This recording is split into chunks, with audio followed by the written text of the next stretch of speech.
Hey folks, welcome to Market Intraday Analysis by InTheMoneyStocks.com, your leaders in pure technical analysis, avoiding all that Wall Street hype.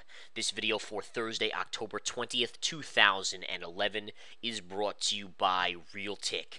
Alright guys, let's get right into the mix today. The market's kind of on a wishy-washy type session here. We saw some early selling, then a good reversal back up, and believe it or not, we might be making the beginnings of an inverse head and shoulder pattern. And again, an inverse head and shoulder pattern can be seen clearly right here as a possibility. Now, it hasn't fully formed yet, but you're getting the downward move. So what you're going to look for essentially is a pullback or kind of consolidation move down a little bit more, and then once it starts to uptick, if you can take out this neckline right here, you should actually see a very dramatic and big move up to the upside.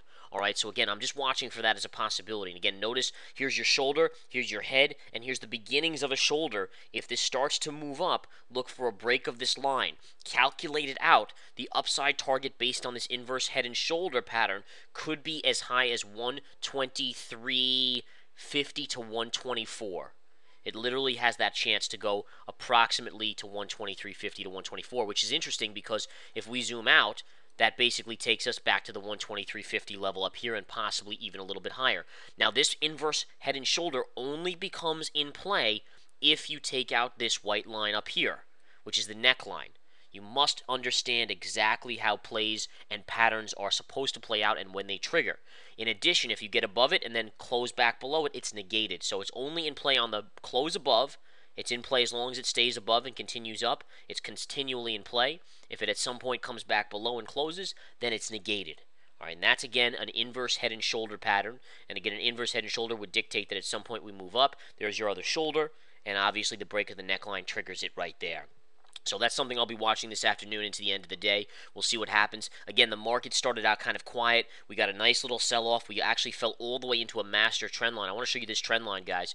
If we zoom out on the charts here, let me just zoom out, zoom out, zoom out, and you take this pivot low right from here and connect it to that pivot low from a couple days ago, you get the exact low of today as well, which is very cool. Again, to watch these patterns play out and understand these patterns, I think is a very impressive thing to watch and understand, all right? So in any case, markets continue to hover here just around the flat line. Again, we were up just a little while ago. We're pulling back right now off the highs, but we're well off the lows. Volume is dead again today. There's not much volume in this market. As you can see, if you compare it to yesterday, it's a little bit more volume than yesterday. Yesterday, mid-afternoon, was extremely quiet right around midday. Today, it's been a little bit more constant throughout the day. But again, we're all watching Europe. Europe continues to be the biggest issue out there. There was a big meeting scheduled for this weekend. There still is. But the question is, there's some disagreements between Germany and France. Will it be called off? And this meeting would ultimately lead us to some sort of bailout fund. And if it gets called off, I think the markets will freak out. Right now, they're assuming it won't be, but you just never know. I think early in the day, this selling right here was taking you down based on the possibility we called off. Then kind of some word came out that it wouldn't be, and that's why we went back up. And now it's just kind of unknown. So that's why we continue to hover right around the flat line here. The Dow Jones Industrial Average is down 10 points, NASDAQ down 16 points, S&P 500 down 1.5 points. So again, it's, slightly negative, but basically a flat day. Now, some keys here to understand. First off, if you want to start understanding the true keys to the market, you want to start profiting and you want to start maximizing profits, know when to go long, know when to go short, and just understand price pattern and time factors and proprietary techniques, you take the free trial to the research center. It's very, very simple, folks. No obligation. You cancel before it ends and you're not charged whatsoever. That's a 7-day free trial to the research center at InTheMoneyStocks.com. There's also a 7-day free trial to the chat room. Chat room is for more active investors, swing traders, and day traders who want live analysis, ask live questions, and so forth. All right, so you can take both. You can take one. Doesn't really matter. No obligation. We suggest you take both. See which one best fits your lifestyle, your trading style. And we will teach you things you never knew possible. All right, so that's what we're talking about here, folks. Again, you can learn about the inverse head and shoulders and how to factor out a target on that. And again, we'll see again only if it comes up and breaks that white line later today will it be in play to the upside. All right, let's take a look at a couple other things here. If we go to the 60-minute chart, you can kind of see the market again just chopping off of this master level. About last Friday, almost 1 week ago, we gave the 123.50 level as the master top on this market short term. Guess what the high was a couple days ago? 123.50 exactly to the penny on the SPY. So nailed that beautifully. Since then, we've had a nice pullback. I've utilized that pullback to make some good money. What have I been short over the last week or so? Let's take a look. Number one, LVS, Las Vegas Sands. I've been short LVS since upwards of around $44.55. That's actually my exact shorting level. I took half of my profits off the table today at $41.55. So $44.55 to $41.55. That's a $3 gain on the short on LVS. I'm still holding half, but a break-even stop. Money management and discipline is number one here at In the Money Stocks. You have to learn it. We're going to teach it to you and make sure you abide by that type of stuff.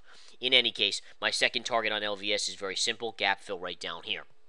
Another stock that I am short, which I'm in the money on as well, is MasterCard. MasterCard, my short level was $3.26. I'm currently about $12 in the money on that short as well. It's a beautiful thing. So the shorts are working well, and again, at this point, I have a break even on MasterCard as well. If MasterCard jumps back up to $3.36.25, I'm out, flat.